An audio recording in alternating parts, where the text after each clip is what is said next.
Hi, I'm Bridget Ikin, and I'm really thrilled to be leading this conversation after the screening of The Plastic House. Um, I curate the small festival, the strand of the festival called Flux. And in fact, this film was one film that both I would have liked for my program and the documentary team ended up screening in their program. So I think it's a testament to the strength of the film that it could have easily fitted into either category.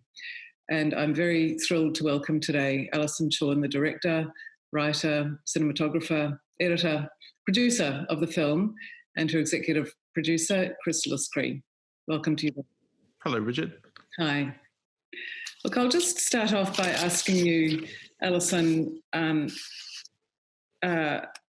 for me, and this sits in the context of the documentary versus non-documentary component of the film. I see it very much as a hybrid film, a kind of experimental documentary fiction, if you like, which has a very exciting, fluid life between the various modes of documentary and fiction making. I'd love you to talk about your intentions for the film and how you went about achieving that wonderful kind of blurred space that the film exists in. Yeah, so when I started to think about this film, started thinking about making it, I didn't really think about it being a documentary. I really just wanted to capture the atmosphere of the greenhouse, and I never had the genres of documentary filmmaking in mind. I was actually more inclined to fictional filmmaking and the kinds of techniques and sort of loose narrative structures by filmmakers that I admire, by Chantal Akerman and Andrei Tarkovsky. Mm-hmm. So I read it as a film that it was scripted, perhaps with some pre-existing elements, or perhaps those elements were constructed by you, because it has these three, in a sense, four different levels of storytelling, layers of storytelling, which are very clearly established when you first see them, and then they do a sort of marvelous blurring job on you. For me, as an audience, they merge with each other, and it just creates this marvelous sense of a fluid sense of reality, actually, where imagination and memory and what we might think of as the real just fuse together in a very subtle way. So I'd love you to talk about that process and the making of the film. Yeah, I think I liked how you described it in a kind of fluid way, because yes, some scenes were loosely scripted, but I guess looking back at the process, I was using documentary techniques in the sense that I filmed in the spur of the moment. I didn't really have a schedule for certain shoots, but I also did some staging with maybe setting up the room or some camera movements, just very simple spur of the moment techniques. And yeah, the process felt very organic because I was living and working in that place, and the work in the greenhouse fed into the work of the film, and it was very natural in that way. And one of the interesting themes in the film is that sense of the repetition of labour being in itself a process of healing after grief, which is very potent in the film.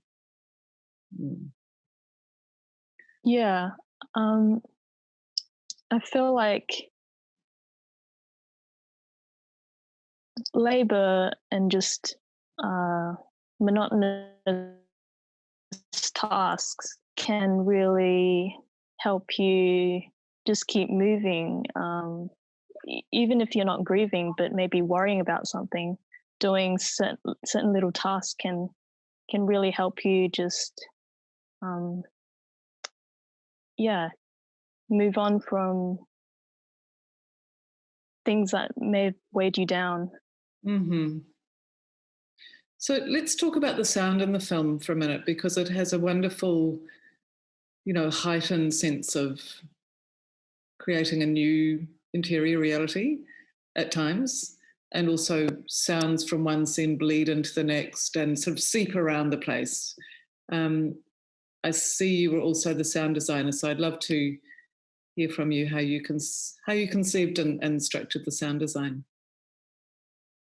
Yeah, I think sound is interesting to me because it really starts from living in that environment and absorbing all those sounds that you hear every day, like the distant train, the birds, the water, all that kind of feeds into your body, and it's that process of memory that seeps into the film in a way that I wanted to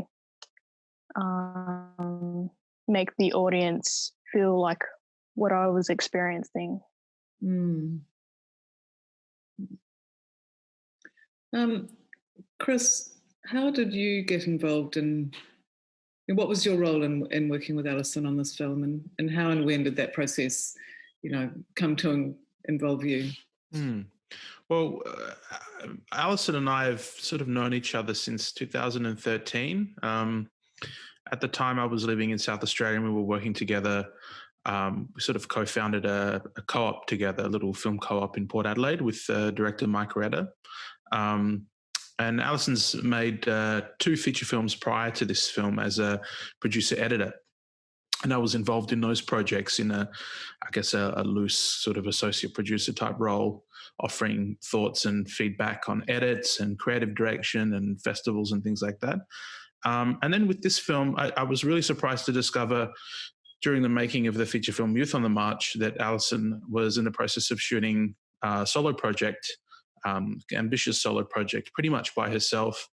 And she really started showing me sort of different edits of varying duration, some much, much longer than what the film ended up being. And so a lot of it was just really a process of discussion, talking about the ideas behind the film. And for me, it was a gradual process of trying to understand, firstly, I guess the point that you made about the fiction in the film. The first time I saw an edit, I was quite surprised by some of the fictional elements, the way that the film is structured through the nature of an absence or a grief that is created for the purposes of the film, and sort of exploring those ideas with her. And then it was really towards the back end of the process where Allison, who takes a very concerted and deliberate amount of time in the edit, revising things, when she sort of got the film to a particularly good place, we went and did a work in progress screening, and from that, I guess, collectively defined a direction, predominantly for the sound, actually, because the sound work was quite extensive and we had very little money to really be able to open it up in the way that it deserved. But really from there, it was and then for me, it's just been this process of trying to get the film seen. I'm really, really passionate about thinking that this is one of the great Australian films of recent years and really wanting people to see it. Yeah, it's a wonderful film. And you use the phrase opening up, which I actually would use in relation to the film itself too. It feels like it's, and even the image of the bean seed is a useful one in this analogy for me, because it starts in such an intimate, delicate, as small as a bean seed, and yet it's got that wonderful sense of freedom and release at the end, which I think is a lovely, there's many arcs in the film, and that arc from the tiny, the seed to the walking out into this sort of field of misty freedom is another one. There's also this lovely thing that the film performs on you as a viewer in terms of conflating inner and outer, and the sense of the space of the plastic house itself being an inner organic. It's like a membrane that the camera pierces, that hits you firstly in the ear because of the incredible lush richness, tactile richness of the sound, and the way that it affects you in a very deliberate and very special way that's kind of hard to describe easily. You gradually understand that even though you're in a physical external space, you're also somehow interior. And the experience of discovering that over the course of the film is a very special one. And certainly, I mean, I've had a couple of family members pass away recently, and thinking through and working with the film during this period has been personally quite helpful for me, and also has really opened up my understanding of the film, especially when you're not able to grieve publicly with somebody. And this state of an imagined grief. I mean, Allison and I have talked about how the preparations for grief, when you have someone in your family who's sick or aged in some respects, thinking through what that grief experience will feel like is as real as the grief itself when it hits you, when the event happens. And then after that, sometimes the death itself can feel irreal or surreal in comparison to the preparatory grief or the anticipatory grief that you've gone through. So in that sense, I don't see that I see it as that's a fictional framework, but it's like Herzog's notion of the ecstatic truth. It feels like it's a fiction that is not imposed, but arises from real, invisible feelings and affect and all of that, Well, I think it's marvellous that it's screening in the documentary competition, and I think it's snuck in by, a sort of the alchemy of this year in many ways, because I would have loved to have screened it in my Flux program, because Totally. I really do think it's a marvellous hybrid film that walks that fine line and floats between fiction and a little bit of documentary, but for me it's predominantly fiction, or constructed or imagined, or it operates in a non-real space, and that's the pleasure in the film. But here you are, it's screening possibly for a new audience, a different audience, and being in this documentary competition framework, and that's a marvelous opportunity for the film too. What else would you like to share with us, Allison? I'm aware that we don't have endless time here, but I'm sure there's all sorts of other things in relation to your hopes or your aspirations for the film, or what would you like to share? Yeah, I think it's strange to talk about this film, between fiction and documentary, but it's also not a conventional film by any means, even if it's categorized in the more fictional genre, because it's not a character study, but I wanted to focus more on the environment and how a certain place and time can make you feel, and yeah, it's just thinking about it in that way. Yeah, it explores states of mind rather than real places.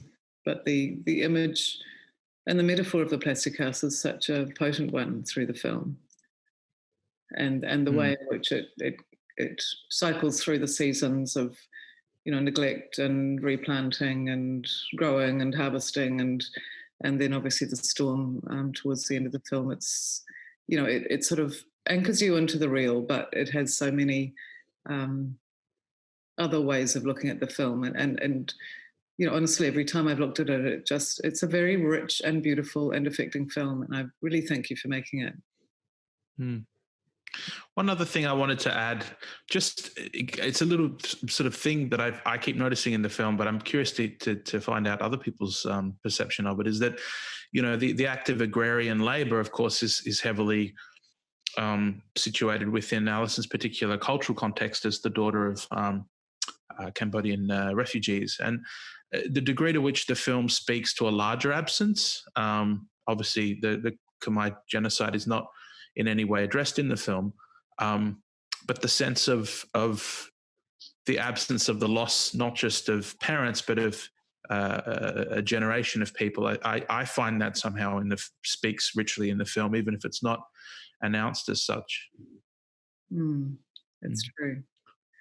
I think we have to wrap it up, and I'm sorry because there's so much, we could keep on talking about, but I want to thank you both very much for offering the film to the Sydney Film Festival and for this screening and for this enjoyable conversation. Thanks a lot. Thank you so much, Thank you Bridget. so much. Thanks. Bye.